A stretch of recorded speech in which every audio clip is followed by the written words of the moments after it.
Léo, est-ce que tu pourrais te présenter?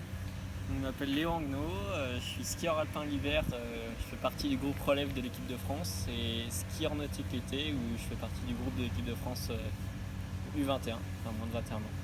Ok, et quels sont tes résultats alors à peu près dans ces deux disciplines du coup? Alors, en ski alpin, j'ai été champion de France de géant et de slalom en moins de 18 ans l'année dernière et j'ai eu 24 points FIS en géant et 28 en slalom. Et en ski nautique, je suis champion d'Europe en saut et en combiné. Ok, donc déjà un beau palmarès. À quel âge du coup? J'ai 18 ans. 18 ans, voilà.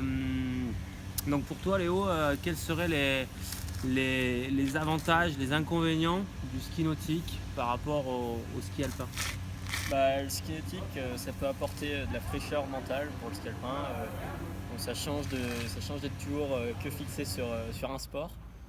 Et aussi au niveau des abdos, du gainage, ça permet d'être vraiment bien musclé à ce niveau-là, sur le haut du corps. Ça permet de ne pas avoir des blessures au dos. Enfin, personnellement, je sais pas si c'est à cause de ça, mais j'ai jamais eu mal au dos et je me dis que peut-être le ski nautique ça peut apporter ça. Et par contre, au niveau des inconvénients, c'est que le ski nautique ça enroule un peu les épaules, le fait d'être tracté par le bateau, et il faut faire un peu de pré-physique pour arriver à ouvrir au niveau des pectoraux pour le ski alpin. Ok. Et l'appréhension de la vitesse peut-être, on n'en a pas parlé, mais qu'est-ce que tu en penses du coup de cette appréhension de la vitesse? Ski nautique, c'est quand même une discipline qui peut aller très vite. Et du coup, ski alpin, peut-être ta vision des choses, qu'est-ce que tu en penses de tout C'est ça? sûr que en ski nautique, plus on va vite, plus l'eau est dure. Donc on se dit que si une chute en ski nautique peut être aussi grave qu'une chute à grande vitesse en ski alpin. Et ouais, pour pouvoir appréhender la vitesse en ski alpin, je pense que c'est bien. Et les vagues, tout ça, ça permet une vague à grande vitesse, c'est comme une bosse en ski, donc la vitesse, c'est bien pour. Et du coup, Léo, par rapport à tes collègues qui sont en équipe de France avec toi, euh, quelles sont les différences sur des plans physiques entre, on va dire, eux et toi qui pratiques donc du ski nautique très très régulièrement du coup? Au niveau du rapport poids-puissance haut du corps, je suis à peu près pareil, voire mieux que les autres. Donc le ski nautique, ça aide beaucoup là-dessus.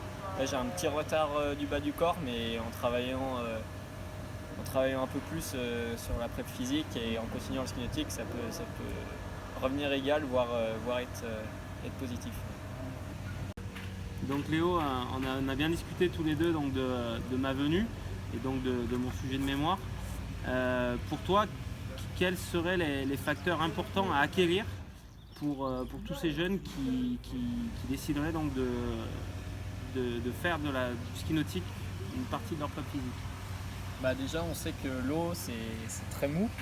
Et tout comme en ski alpin sur de la neige molle, pour arriver à tourner ou être efficace, faut être bien équilibré sur ses appuis, être empilé. Et je pense en ski nautique, si on est trop soit les épaules trop devant ou les épaules trop derrière, et ben ça tournera pas et ça marchera pas.